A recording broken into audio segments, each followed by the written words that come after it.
If you've been playing guitar for weeks or even months and you're frustrated because you still can't play a song from start to finish, I want to talk to you. Actually, you're probably a lot closer than you think. And once you pass one particular hurdle, the next 10 songs all become significantly easier. This is a totally normal stage. I want to tell you why that is and what kind of progress markers you can look for so that you know what to expect moving forward. Okay, so why is the first song specifically so hard? Well, really, the guitar kind of requires an initial investment. Think about how awkward it felt the first time you held a guitar, or the first time you just tried to put your fingers on your first chord, learning a G chord in your E minor, or for most people, the D and C are particularly tricky, right? You kind of have to do that first. You can't do a song until you do that. Maybe even getting the rhythm of your first strumming pattern was tricky. So all those things kind of add up together. But the good news is that once you learn those, they kind of stick with you, and it makes it a whole lot easier to play anything that happens in the future. So to kind of understand where you are in this timeline of things, I kind of want to work backwards. If your goal is to play a whole song from start to finish, ask yourself what comes right before that. So you probably need to know each individual section, right? Like maybe the bridge, the chorus, the verse. Okay. Take any one of those sections. What do you need to do before you're familiar with that? Well, probably your verse might be the same 4 or 8 chord progression played over and over with 1 or 2 strumming patterns. And so you kind of need to know each individual pattern and then be able to repeat it. That's more of a stamina thing. Okay, so then back up once more. What needs to happen in order for that to happen? I need to learn my 4 chords in order, and I need to learn a strumming pattern. And then what about that? Okay, I need to work on an individual chord change. Maybe G to D is easy, but D to C is a whole lot harder. Right? So we've kind of broken it down into many parts, and you've probably found yourself somewhere in one of those stages. Maybe you're comfortable playing the chords but not switching between them. Maybe you can switch through them but not with a strumming pattern. Maybe you're comfortable with the whole thing but you just haven't built up the stamina for all the sections yet. The thing is that those first stages of investment are way more energy and time intensive and just take longer to get used to than the later ones. The later ones are just a matter of consistency, getting comfortable enough with it that whatever you played once, you can play 2 times, 3 times, 4 times. See, the thing that most people don't understand is that actually you're learning a really good practice habit without even trying. One of the worst things that you can do for practice is just run through something start to finish. It's a great way to rehearse a performance, but you're not really going to go in and fix any of the problems. If we were having a different conversation and you're like, hey, I'm playing this song, I'm having trouble somewhere, I would tell you to zoom in. I'd say, okay, let's stop playing the whole thing. Let's look for exactly where the problem is. Is it in the chorus? Is it a particular chord change? Is there something that your hand can't hold? Is there a time that your hand feels awkward with a strumming pattern? There's usually one specific moment that's kind of holding you back. And when we do that on purpose, that's good practice. But what we don't realize is when all you know is, I can do these chords, I'm practicing moving between them, I'm doing a strumming pattern, you're actually putting that into practice already. You are learning how to zoom in to specific problem spots and work them out. So here are the steps that you're looking at in order. So first, we want to separate each hand. What I mean by that is if you have a strumming pattern, learn just the strumming pattern. Don't start by putting it together with chords. It's just too much to think about. You can hold a single chord or you can play on open strings, anything like that. But however many strumming patterns you have in your song, just practice those by themselves first. That's worked out the right hand. For the left hand, we want to do the same thing with chords. The first step is just make sure, okay, here's all the chords I'm using in this song. Can I get a good, or at least just decent sound out of them? It's okay if you get a little bit of buzzing. Your hands probably are going to fix themselves over time. I wouldn't worry too much about it. And then once you've got your chords set down, then you need to say, okay, how can I move between them? I can play a C chord, I can play an E minor chord. Can I switch between those? I have a video lesson that I did, by the way, where I talk all about this, and you can check it here if you want. But at this stage, the goal should really be to take each individual chord and move it to the next one in the order.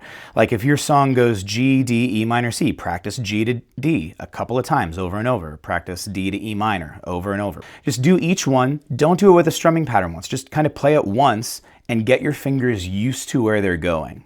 So once each hand is comfortable, then you want to start putting them together. You've already taught your left hand the chords, you've taught your right hand the strumming pattern. The next step is actually not to strum through the whole thing, like all 4 chords or however many you have while you're doing your strumming pattern. It's just to do one chord into the next one. Like if you can do your strumming pattern, if you can do your chord, going through the chord itself isn't hard. The hard thing is moving from one chord to the next. So just practice that, like practice playing through a single chord and then landing on the downbeat of the next chord. That's really kind of isolating that tricky spot. And once you get comfortable with that, with each individual chord, it's actually a lot easier to then just do the 4 in order. So you've invested up front in getting your hand comfortable with the chords and teaching your right hand the strumming pattern and starting to put them together. And really, everything I just described, if you're in one of those steps, that's the hardest bit. When you're done with that, everything else is pretty fast. Because from here on out, you don't really have any new things to learn. You're just putting things together. So once you can play through your 4 chords with the strumming pattern 1 time, can you do it 2 times? If so, you're probably good. Can you do it 3, 4? You're ready to move on from that section and on to the next thing. If not, if you can't do it yet, that's okay. Can you figure out what it is that's actually stopping you? Is it a memory thing, like you're forgetting the chord? Maybe just slow down a touch so you have more time to think from moment to moment. Is it a tension thing, right? Like maybe your hand's just getting really tired after doing it a while. Well, back up and maybe play just the chord changes or just the strumming pattern again. But if you can play it once, you can play it 2 times and 3 and 4 times. And then it's just a matter of taking each of those pieces and putting them together in a larger roadmap so that you've got, here's what I do in the verse, here's what I do in the chorus, here's what I do in the bridge. And then you put them together and you're playing the entire song. But I know that one of the hardest things to figure out is when should I move from one of those steps to the next one? Like, okay, I can kind of play my chords. Is it time to learn to switch between them yet? Or I can kind of switch between them. Is it time to fold in my strumming? And you know, you get better at figuring that out over time. It's a little bit of personal preference, but here's what I would think about. There's a trade-off. So the more investment you put up front into kind of working out level 1 and getting really comfortable with it, the easier it's going to be in level 2. In other words, if I'm having some trouble with my D chord, and I can tolerate it, maybe I sit there and just practice moving to my D chord, putting my hand on and off, getting a good sound out of it while I watch YouTube or Netflix or whatever I'm doing, right? But if that just sounds like excruciating because you've spent too much time with that chord and you couldn't possibly imagine playing it again, that's totally fine. Move on to the next step where you're switching between chords. Just realize that next step might be a little bit harder. But for everybody, that's kind of different. Some people really like to front load the work to make it so that the next stage is pretty simple. And others are just, they need variety and need to move on to the next step. If you needed to hear this, here's your permission. Both of those are okay. The best step to be in is the one that will keep you practicing. Hey, by the way, if you comment down below where you feel like you're stuck right now, I'll respond to every comment with a tip that I hope will be helpful. So that's the way that we usually think of learning a song. We take each individual part, we put them together, we build that into a bigger piece and a bigger piece, and that is a really good way. Like I said before, you're learning a lot of good practice habits, but it's not the only way to learn a new song. There's something that I think most people miss, and it can usually get you playing the things that you want to play a lot faster. Let me play this intro for you. Now that specific intro is from a song called Stick Season by the artist Noah Kahan, and it's one of the most requested songs by my college students. A lot of them want to learn how to play it, and if you've been fingerpicking for a while, that's not too bad, but if you're new to fingerpicking, that might seem really, really intimidating.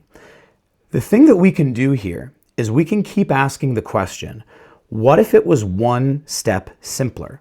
And we're going to keep backing up until we get to the spot that we're able to execute. I'll show you what that might look like. I'm going to play it again slowly, and I specifically want you to watch my thumb. Notice how it bounces between 2 different strings.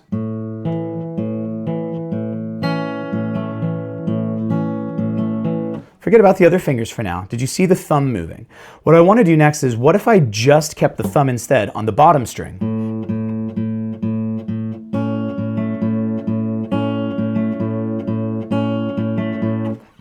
It's a little bit different, but it's the same idea. Let me go one step further. What if instead of separating these fingers, I actually just played them at the same time?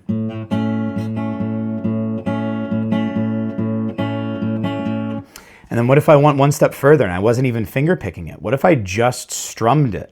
And instead of using my thumb to pick the low notes and using my fingers to pick the high notes, I just strummed low, high, low, high. Now, is that exactly the same thing? No, not at all. But it does the same job. And so if I want to play along with a record, if I just want to sing along with a song that I really like, if I don't have a lot of time to learn something, I can usually learn a simpler part that's going to still do the same job as the actual complicated version. But the cool thing is, I don't have to stop there. I'm not saying you can't ever learn the song. I'm saying start playing the simpler version right now, and then as you get comfortable, add those complications back in one at a time in the reverse order that you took them out. So first I start strumming. And okay, I've gotten used to that. That's pretty comfortable. I can tell that I'm ready to move on. Let me move back to those separate fingers. Cool. Let me separate the fingers. And then once that's comfortable, I put the thumb back in. And so you see what I've done here is I've taken something complicated. This is also a really musical approach because you start to actually ask, what job is this part doing here? What things are extra and what parts are essential? I've broken it down into the most essential thing that I'm able to execute. And that's the thing. Maybe that step that I broke it down to, you're able to start somewhere further. Well, you can do that. Just you keep asking, what would it look like one step simpler until you get to something that you could play? And then we start rebuilding it back out again. So I showed you what that strategy looks like with a finger picking example, but you can do the same thing if you're strumming. Let's say that my pattern goes something like,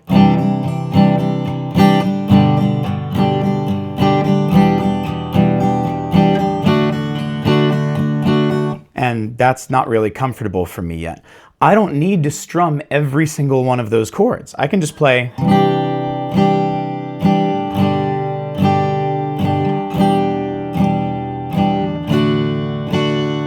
Or if I really need to simplify it down, just strum once for each chord. It's enough to get started. Actually, this is a really common thing to do in other cultures of music.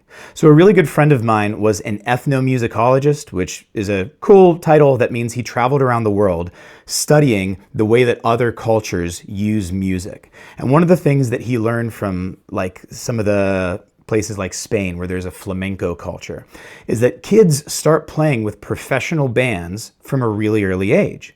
They just join in for the parts that they can, leave out the parts that are too complicated, and slowly start to fill in those gaps over time. We can do the same thing as we're learning a song. You don't need to play it exactly as written on day one. You can play a simpler version and then build it back up. If you'd like me to do a deeper video on this kind of strategy, how you can kind of take anything like a guitar solo too and simplify it so you can play it and build it back up, or even how you can use this in reverse for songwriting to take your kind of normal sounding chord progressions and turn them into something that's a little bit more original, write down in the comments. This is one of my favorite teaching techniques to use, and so I'd love to break it down more for you if you're interested. Okay, so we talked about why the first steps of learning a song are harder than the last steps of learning a song, but we haven't yet talked about why your second, third, and fourth songs, and so on, are going to be easier than your very first one was. So one of the reasons should probably already be obvious, which is, again, that initial investment. When you learn those chords for the first time, you don't have to relearn them the second time. It's kind of the same as anything. When you start something fresh, the first time you're working out a lot of kinks, you have a lot of stuff that you need to learn, and the second time it's just a lot smoother. So that's part of it, but there's actually a bigger musical reason as well. A lot of the songs that you might listen to and want to play are actually basically the same song. In some cases, it's literally the same chords. Like in my beginning guitar class that I teach in college, the first song that we learn is the chorus to Country Roads by John Denver, right? And then after we learn how to adapt our strumming pattern a tiny little bit and turn it into a swing pattern, we play the exact same chords and it's wagon wheel. But other times, it's the same relationship of chords. If you know the chords G, D, E minor, and C, and then you want to learn a song that uses B flat, E flat, F, and G minor. You've probably never played any of those chords, and it sounds intimidating. But that's actually what a capo is for. So if I put a capo on the third fret of my guitar, I can then play G, C, D, and E minor, and it's going to sound like those other chords. So the idea here being that once you learn 4 chords, there are tons of other songs that on the surface look like they use different chords, but it's really the same song with a capo on it. And so you're going to find that even in terms of putting parts together, you'll play through a song and think to yourself, I've basically played this before. It's the same chords with a different pattern, or it's the same strumming pattern with slightly different order of chords, or it's the exact same thing. It's going to go a lot smoother than you think. If you're watching this video, you have almost certainly already gone through the hardest part of this journey. Okay, one last tip. You don't need to do everything in a day. When you sit down to practice next, have one small goal that you want to get more solid with. Is it a chord that you want to sound cleaner? Is it a chord change that you need to do a little bit faster? Is it just getting more comfortable with your strumming pattern? Pick one thing and celebrate that progress. Celebrate the victory afterwards. It can be initially a long road until you really feel comfortable playing through a song or a couple of songs, anything like that. But there are a lot of steps to celebrate along the way, and make sure that you enjoy them. If you wanted to keep practicing, you can check out the video that I've got on screen, and it'll help you with your chord changes. I'll see you there.